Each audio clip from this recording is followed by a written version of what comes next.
Hi everyone, this is FallonBluegem coming back to you with another Pet Central video. And today I have a friend called Timmeh, and he's a part of Pet Central. Hi Timmeh. He is actually going to be talking with us rather than text chatting. And so I have a few questions for him, and we're going to also talk a little bit about Pet Central. But first, Timmeh, say hi to everybody. How you doing, guys? Timmeh, tell us a little bit about your experience with Wizard101 and how you got into pets and so on. Well, I started playing about 6 years ago. My two young children was so in love with this game, and they had a hard time just navigating the game and getting around, and they would just get caught. They could never get to where they were going. So I would actually make their wizards run to where they had to go so they could talk to the people, and then get them to where they had to go to fight creatures and get them all set like that. They always wanted every pet they saw, and it was just hard to even get people to hatch with them, because when you have a bad pet, nobody wants to hatch with you. So I bought them a lot of Crowns pets, and eventually I found someone who really helped me out in the game, and I got text chat, and then just opened up a whole new world of Wizard101, and just making better pets and just trying to help people as much as this guy helped me get started with the game. Yeah, you had menu chat there for a while, didn't you? Oh yeah, I didn't even have any my own wizards. I was running around with menu chat on a female wizard for the longest time, for almost a year. And I used to train their pets when they were in school, and I tried everything to get people to hatch with me and try to, just make my own pets better. My basic two pets were like the sea dragon and the starfish, because the talents they actually had, what people would actually, want to hatch with. So I started out with those two, and eventually I had a pet with proof defying sprite, and it was like, everybody was like, hey, you want to hatch? So now you're with Pet Central, and tell me a little bit about how you got into Pet Central, and and then maybe tell us a little bit about what's going on with Pet Central right now. All right. So I met a lot of the people from Pet Central. They were talking about, a new group that would just be open to hatching with whoever answered to their, answered to the thread. We put pets out there, and we just try to help as many people as possible. I've been doing it pretty much by myself for a long time, and I just found a great group of people to work with, and it seems like we're doing a lot of good.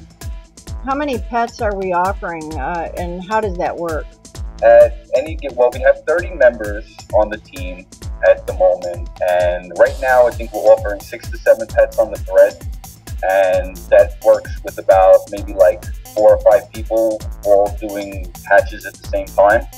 So the people that respond to the thread, the people that know their pet's going to be up there a certain amount of days, they monitor the thread, and then they'll contact the people and they'll hook up for a hatch. Does it seem as though people are really responding?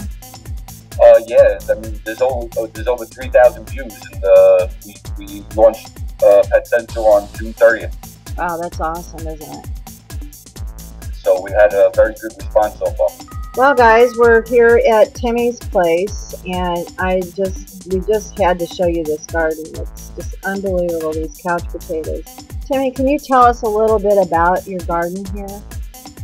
Yeah, this is basically like a huge stack of couch potatoes that I just keep adding plots to when I get more. This is basically full. I think there's 68 plants, but I have one of those little tiger lilies in the very middle of this. You really can't see it because it's buried. So if I put any more in this plot, when I use the gardening spell, I will miss one of the plants. So this is 68 couch potatoes and 1 tiger lily stuck in the middle. Why is the tiger lily stuck in the middle? When I first started out, I just used one, and sometimes it would die, and I would be left to replant without the benefit of having a pixie so it only had 5 likes. So I planted those tiger lilies like all around on the outside, and I haven't had the heart to kill the one off in the middle. So here's one of Timmy's other gardens, and a different Timmy. And he is showing right now his imp. Hi, Timmy, again. Hey. Can you tell us about your imp, please? Yeah, this was basically what I tried to reincorporate the Defy to add the extra resist. Most of our pets will have proof in the line and up to 4 heals, Pain Giver, and other universal talents that are good that people like. This one has the Critical Striker in it, and I used another imp that has proof, Fairy, Energizing Battery, Unicorn, and Pain. And then I took it and added it, I threw it back in with one of my Spud pets. That one has Proof Defy, Sprite, Fairy, Unicorn. And this is the result. And I was very happy with it. It's a great support pet. It has max stats, so it gives you all the maximum of anything you're going to put on the pet, be it critical, Pain Giver, any pain talents, any resist talents. It'll get the maximum benefit, maximum percentages that are available. Okay, well, thank you, Timmy, for all the information. And below in the message box or comments are going to be a couple of links that you can find us on Pet Central. And we're always looking for new members that are willing to work with us and to be a part of our team. So thank you again for watching, and thanks, Timmy, and we will see you all soon. Bye. Bye, everybody.